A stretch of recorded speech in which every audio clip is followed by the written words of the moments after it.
Olá, bom dia. No ar o Quem é Quem para todo o estado de Santa Catarina nesta manhã de domingo, e hoje nós vamos falar sobre voluntariado e conhecer a história de uma das fundações mais antigas de Santa Catarina, que presta um serviço importantíssimo aqui na Grande Florianópolis e atende pessoas aí em todas as regiões. Com certeza, esse projeto, mesmo que desenvolvido aqui na Grande Florianópolis, abrange aí a sociedade como um todo. E eu recebo o presidente da Fundação, Padre Wilson Groh, o próprio Padre Wilson Groh.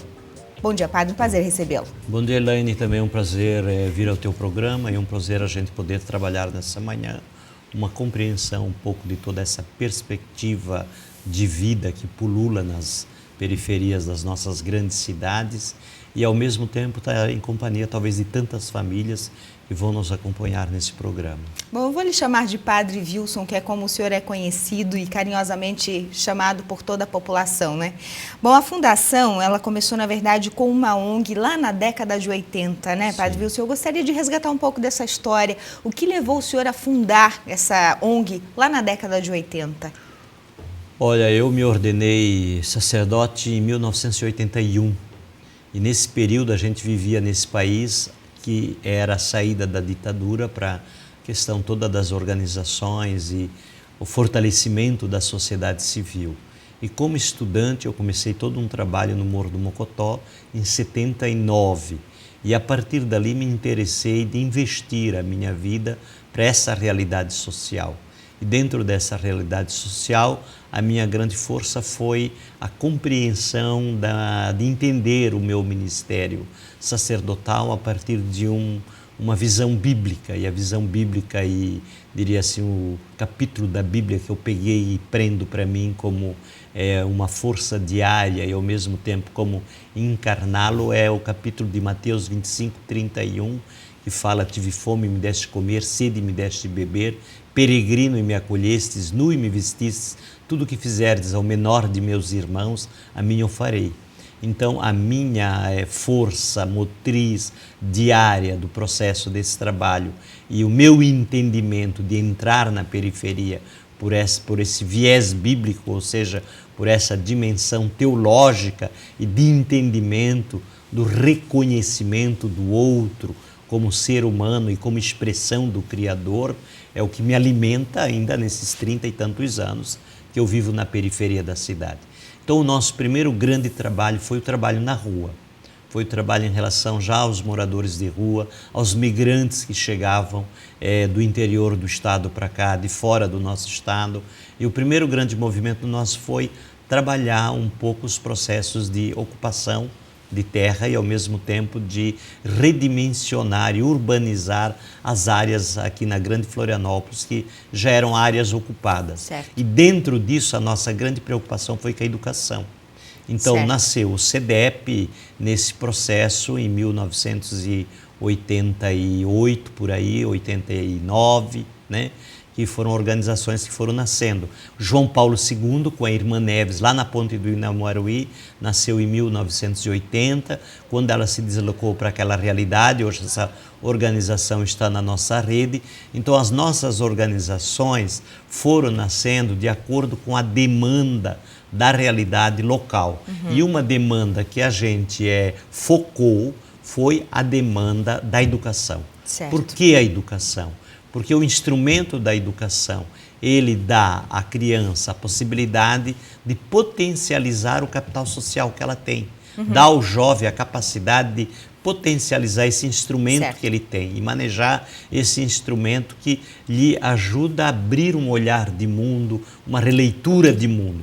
Eu sempre digo que o grande papel do espaço educativo é aprender a pensar. E quem aprende a pensar faz leitura de mundo, faz leitura de si, Torna um ser faz humano leitura mais de outro. abrangente, né, Exato. Padre? Se Padre humaniza e é humanizador. Padre Wilson, hoje são 7 organizações que fazem parte da Fundação Wilson Groh, não é? E a gente conversava antes do programa entrar no ar sobre o trabalho que é desenvolvido. Cada ONG dessa, cada organização, Padre Wilson, atende a uma demanda, não é? Sim. São 7 organizações atendendo a crianças e a jovens, a pessoas dos 2 meses de vida aos 24 anos. Sim. Aqui dá para a gente ter uma ideia de que o atendimento ele é amplo, ele não é um atendimento pontual. E sim, os programas, em cada etapa da vida desse indivíduo, ele tem uma opção de ser atendido por um dos programas, certo? O senhor tem ideia de quantas pessoas já passaram pelos programas da Fundação Padre Wilson Grow ao longo dos anos? Nós temos, na verdade, essa rede de organizações e elas trabalham projeto em rede e rede de projeto. Dentro desse processo, eu diria assim que já passaram milhares de jovens, de crianças, de adolescentes. Atualmente, a gente tem na rede em torno de 6.000 todos os dias, de 2 meses a 24 anos. Certo. Então, nesse caminho que vamos construindo passo a passo e assim uma coisa bonita do retorno, por exemplo, às vezes eu nem me dou conta, encontro alguém na rua e aquela pessoa diz, olha, terminei a universidade por causa do pré-vestibular. Domingo eu encontrei uma pessoa na Benifest e ela disse, hoje eu sou diretora de uma creche porque lá atrás eu fiz o magistério popular de vocês. Né? Então a gente encontra outras pessoas no supermercado. Encontrei um menino da Caixa e disse, por causa do pré-vestibular, hoje eu estou aqui que desenvolvi minha cidadania. O que o senhor sente quando escuta essas pessoas? Eu acho que quando a gente escuta essas pessoas é o retorno.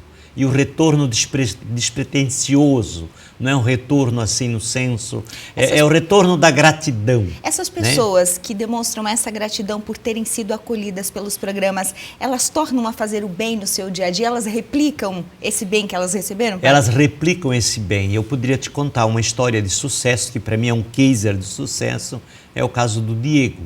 O Diego foi um menino que entrou para a universidade, no primeiro momento fez ciência da computação 2 anos, depois ele disse, eu não quero isso, é medicina que eu quero, e eu sempre pensei desde pequeno medicina. Ele tirou sempre média 9 em todos os semestres, tirou no TCC média 10, hoje é um médico que está trabalhando na área do continente, em São José, numa área pública, e agora volta e diz, eu quero pagar a bolsa de estudo para um outro jovem. Então, acho que essa dimensão de apropriação, de conhecimento, faz com que esse jovem retorne e um belíssimo exercício de cidadania e de cidadão e de solidariedade, que é capaz de dizer, eu posso ajudar um outro também a fazer um percurso de caminho e garantir condições de dignidade. Eu penso que essas pequenas faíscas ou essas centenas de faíscas de pessoas que movem uma perspectiva esperançosa, isso é uma coisa brilhante para um país como o nosso, para um continente, porque eu perguntaria assim, oxalá se todo jovem universitário olhasse para trás e dissesse, eu posso pagar a bolsa para um outro, né? Ou eu posso ajudar a estimular o outro a ir para a universidade. Eu penso que nós teríamos assim uma revolução na área da educação incrível no país. E teríamos a sociedade um pouco menor, teríamos uma crise de valores um pouco menor do que a gente vive hoje, né? A gente vai para o intervalo comercial, depois do intervalo a gente vai falar sobre números. Números, gente, muito interessantes, que vão despertar aí a curiosidade e talvez até a sua revolta. A gente vai fazer um comparativo de quanto custa uma adolescente, por exemplo, ou uma criança em medidas socioeducativas, um adolescente cumprindo medidas socioeducativas e depois ele cumprindo uma pena aí no sistema prisional, por exemplo. Aguarde um instante só, a gente já volta com esses números, você vai ficar surpreso com a diferença e como que esse trabalho pode fazer a diferença também no seu dia a dia. Um instante só.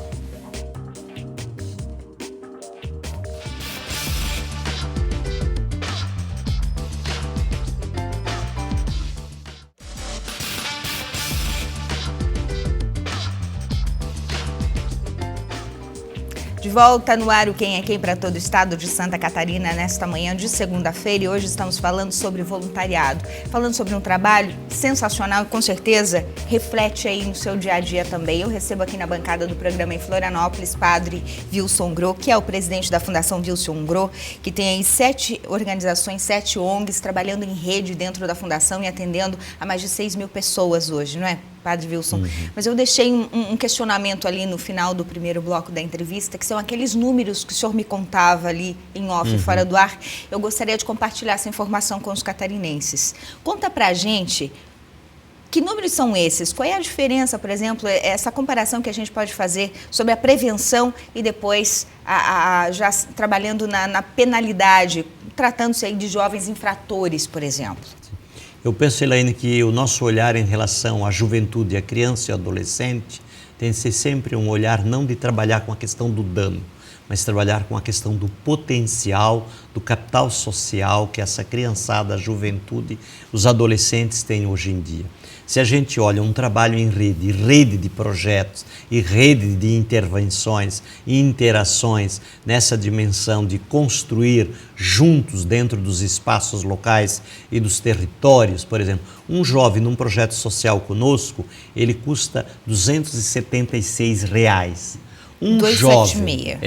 Um jovem preso hoje, ele custa para o Estado R$2.000. Um jovem que está em medida de socioeducativa ressocialização ou perda da liberdade, ele custa para o Estado R$4.000. É uma diferença. Veja a diferença que significa e a importância do trabalho preventivo. E aí eu penso que a nossa conversa de ter pessoas dentro de todos os conselhos hoje da criança e do adolescente, conselho tutelar, conselho de direito, conselho do idoso, conselho da assistência social, conselho da educação, conselho da saúde, é para a gente mexer essa relação que eu digo sempre, sociedade civil e Estado. Porque nós temos que garantir esse sistema de direito, mas esse sistema de direito que nós, enquanto sociedade civil, estamos fortalecendo, ele tem de criar um espaço junto com o Estado para que a política pública ou um programa como esse possa se tornar um programa institucional ou uma política estatal orçamentada. Por exemplo, vou te dar um exemplo bem concreto que isso é possível. O movimento negro aqui da nossa cidade, ligado às mulheres da Antonieta de Barros, este movimento de mulheres, junto com outros movimentos, criou um programa no governo que na Assembleia Legislativa, que quem coordena é a Marilu, esse projeto. Esse projeto hoje se legalizou com um processo de legislação e ele é estatal, ele não tem mais como voltar atrás. E ele atende, eu acho que ele já atendeu uma média quase de 300 jovens. E esses jovens saem dali com perspectiva de vida, de trabalho. Então eu penso que são tantos os trabalhos, um dos projetos nossos que estamos lutando para tornar um projeto futuramente institucional, governamental e numa visão estatal é o Procurando o Caminho. Procurando o Caminho pega jovens mais dessas realidades de profunda vulnerabilidade social, né? Porque nós trabalhamos com jovens ligados à vulnerabilidade bastante profunda, trabalhamos com jovens que são empobrecidos, que não têm nenhuma relação com a vulnerabilidade, só são empobrecidos e precisa gerar uma oportunidade. Certo. Então eu penso que dentro dessa dimensão, e aí veja, nós trabalhamos com 340 pessoas pagas diariamente. E quantos voluntários? E a gente tem mais de 500 voluntários, se a gente soma o processo. Se nós pegarmos, por exemplo, o projeto dos moradores de rua hoje, que é uma outra realidade com a qual nós trabalhamos, a gente tem 120 voluntários que todos os domingos tem uma equipe que faz a comida, uma equipe que limpa a área e uma equipe que serve a comida. Então, na sociedade civil, há um grande número de voluntariado. Nas nossas organizações, nós mesclamos, por exemplo, empresários, líderes de base e profissionais liberais. Então, a gente vai criando espaços de possibilidade, porque é nesses espaços em que a gente vai trabalhando as interdependências, as complementariedades e vai socializando os instrumentos. Veja um empresário dentro de uma organização não governamental, quanto ele pode ajudar na área administrativa. Mas, padre, deixa eu puxar um pouquinho agora para a questão pública também. A gente sabe que muitas pessoas de bem são voluntárias e acabam trabalhando, e não só na questão da prestação do serviço, no atendimento a este público, a essa demanda, mas também muitos doando, né? A gente depois vai falar da questão de mantenedores, como que a questão é mantida.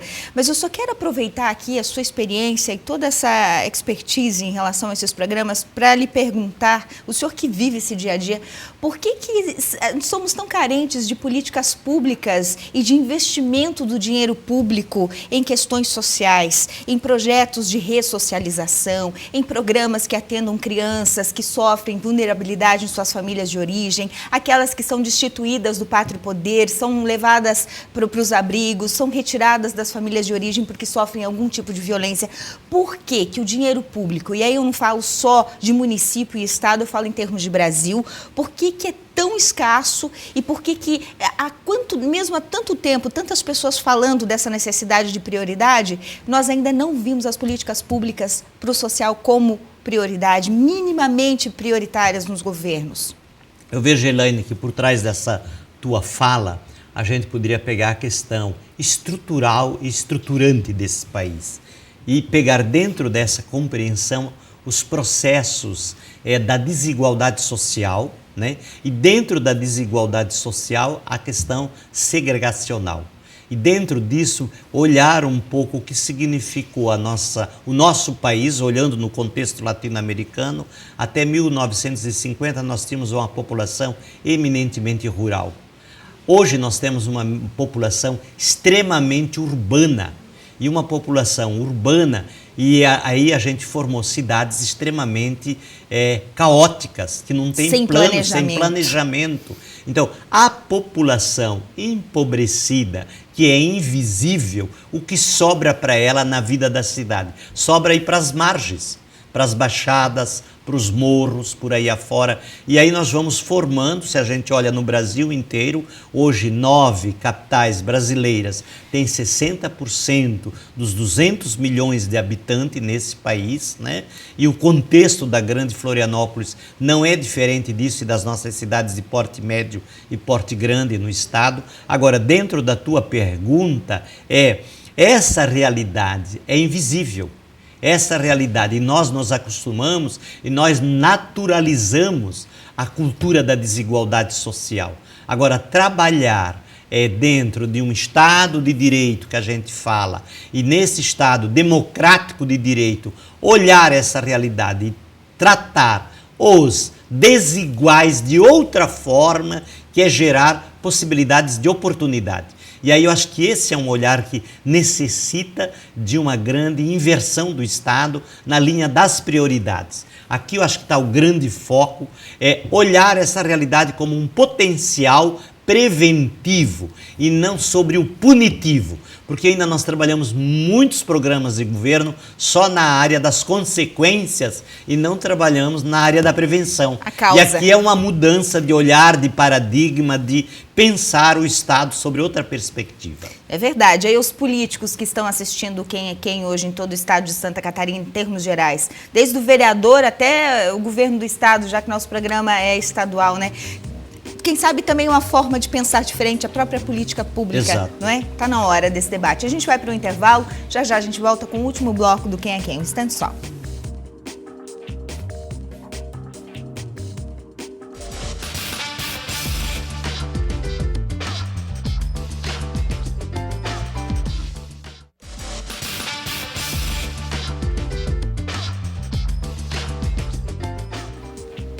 De volta ao Quem é Quem, este é o último bloco, estamos falando sobre voluntariado, conhecendo o trabalho do Padre Wilson Groh aqui em Florianópolis com a Fundação Padre Wilson Groh, que atende mais de 6 mil pessoas aí atualmente, diariamente, né? Mas já centenas de pessoas já passaram pela Fundação e pelos programas, né? 7 hoje no total, que atendem de 2 meses a 24 anos as pessoas com vulnerabilidade social. Padre Pedro, eu gostaria de saber dos números agora, né? Que mantém aí a Fundação. Como é que uma fundação com esse tamanho, com 7 programas, mais de 6 mil pessoas atendidas por dia se mantém? Nós trabalhamos uma política de captação de recursos que não é só financeiro. A gente trabalha com uma compreensão de talentos, de organização, de possibilidades dentro dessa perspectiva. Então, na linha da captação do dinheiro, a gente trabalha o município, trabalha o Estado, a federação e trabalhamos muito a iniciativa privada. Por exemplo, hoje a direção do Instituto e na presença da diretoria do Instituto, nós temos vários empresários e profissionais liberais que estão conosco. E aí te daria assim, as captações vêm disso, dessa dimensão e dessa construção. Eu sempre digo que é importante ganhar a pessoa para a causa. Na medida que a gente ganha um empresário para a causa, ele se apropria desta causa social e começa a entender o grande papel que ele tem, o que ele pode ajudar no processo do compartilhamento, e aí pego, por exemplo, o Valtinho Queires, o Léo Xavier e tantos outros que estão conosco dentro desse processo. O Valtinho, além de empenhar na relação com o pai dele, o seu Walter, que foi o primeiro apoiador nosso dentro de projeto social numa ONG que a gente tem na área do continente, né? Hoje ele assumiu um grande trabalho com o projeto Mocotocor. Domingo passado foi a 5ª edição dentro do Morro do Mocotó, onde foram quase 200 voluntários.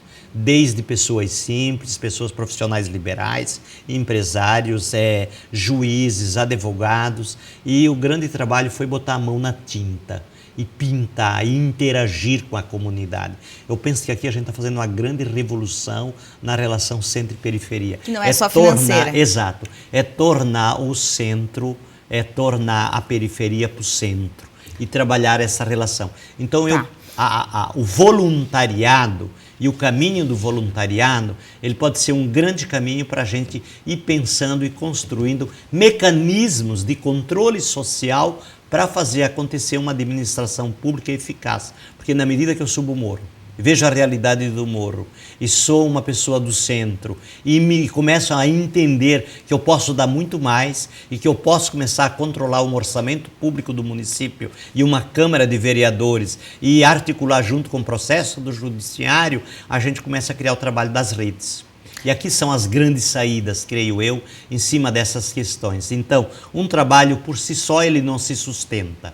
Hoje em dia, para mim, um trabalho tem de ser buscar várias parcerias e parceiros nessa dimensão toda, certo, e construir esse leque de intervenções e interfaces onde a gente trabalha as interfaces e as fissuras. Então, trabalhar interfaces e fissuras no judiciário, no legislativo e no executivo e na relação com a organização da sociedade civil, para mim é um grande caminho de saída. Acaba reunindo aí vários atores, né? Várias organizações que lá no final acabam sendo fundamentais, né, Padre Wilson? Agora conta para mim uma coisa, o senhor, por ser um religioso, facilita esse trabalho? Eu diria assim que facilita bastante, sabe, porque eu acho que nós estamos muito em conexão, em sintonia com o Papa Francisco. Porque o Papa Francisco, ele traz uma força profunda de testemunho vivido a partir do nosso continente. Ele é diferente dos últimos que passaram. Ele é diferente dos outros papas, porque, diríamos assim, cada papa tem na sua história o seu valor. Mas este papa que vem encharcado de um continente latino-americano, onde ele andava de ônibus, onde ele vivia dentro dessas áreas empobrecidas, ele tem no sangue a dimensão da realidade social. E aí ele traz a dimensão dessa igreja que tem de abrir-se. E ele fala das periferias existenciais e das periferias geográficas. E abrir-se para essa realidade é ir ao encontro do outro. Então, por exemplo, a minha rede de relações na prática do dia a dia, ela passa dos cemitérios, porque eu faço funerais quase todos os dias, das celebrações em todos os pontos, tanto na periferia quanto no centro, dos debates nas relações com o mundo empresarial e com órgãos de governo, nas relações com as universidades, na relação com a juventude de periferia, na relação com a juventude de classe média. Então, facilita, porque a gente se torna um agregador, um articulador e um descentralizador. Eu não posso centralizar todo esse trabalho em mim. Não. Eu ajudo a coordenar, descentralizo, e a minha grande, diria assim, força interna é viver bem cada momento presente. Por exemplo, esse momento contigo agora é viver bem esse momento. E a gente estendeu o nosso trabalho, inclusive, para a África. Queria terminar com isso, dizendo que hoje... Mas eu ainda tenho mais uma perguntinha antes de finalizar. Mais uma pergunta, depois eu digo sobre a África. Só queria, bem rapidinho, sobre a África, então, para eu concluir com a pergunta que eu tenho para ele fazer, é um trabalho diferenciado também, né, Padre Wilson? Sim, hoje nós trabalhamos com 1.250 na África. Uma criança na África por ano custa R$300. Para se manter na escola. Então, o nosso objetivo é um projeto de 12 anos, pegando ela como a gente faz aqui, levando até a universidade.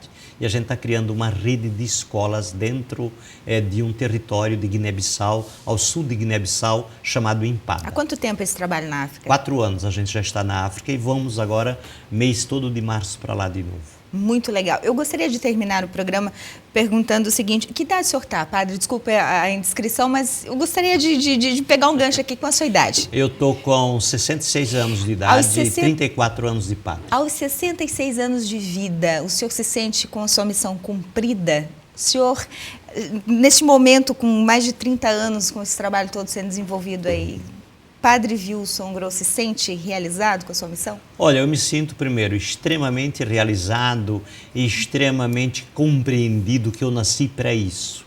Me descobri dentro desse processo e sou feliz neste processo. Então, acho que essa dimensão de entender-se como ser humano, como pessoa, como homem, como cristão e como padre dentro desse processo, é o que me dá uma grande gratuidade de viver essa gratuidade diariamente. E segunda questão, eu diria para ti, a gente vive um movimento de processo, né? Eu sempre penso, se eu partisse com essa idade para uma outra perspectiva, eu me diria de um ponto de vista, aquilo que disse São Francisco de Assis no final da sua partida. Ele disse, vamos começar tudo de novo porque ainda não fizemos o bastante. Uau. E eu me digo isso todo dia para mim. Legal. Vamos retomar todos os dias com coragem, porque ainda não fizemos o suficiente e temos muito mais a contribuir para construir esse mundo melhor. Tá certo, que bonito, né? Obrigada. Obrigado também. Padre Wilson, pela entrevista, mas principalmente pela lição de vida. Acho que a gente precisa se espelhar nesse exemplo do Padre Wilson, né? E quem sabe, né? Cada um de nós fazer um pouquinho todos os dias, a gente consegue aí ajudar, contribuir com uma sociedade um pouco melhor, com uma humanidade um pouco mais humana, né? E só queria dizer, Elaine, que as nossas portas estão abertas para qualquer voluntário que queira vir conosco. Tá certo. Obrigada mais uma vez, Padre Wilson. Obrigada para você que curtiu Quem é Quem em todo o estado de Santa Catarina. Bom final de semana para você com este belo exemplo, essa bela história. A gente se fala domingo que vem. Até lá.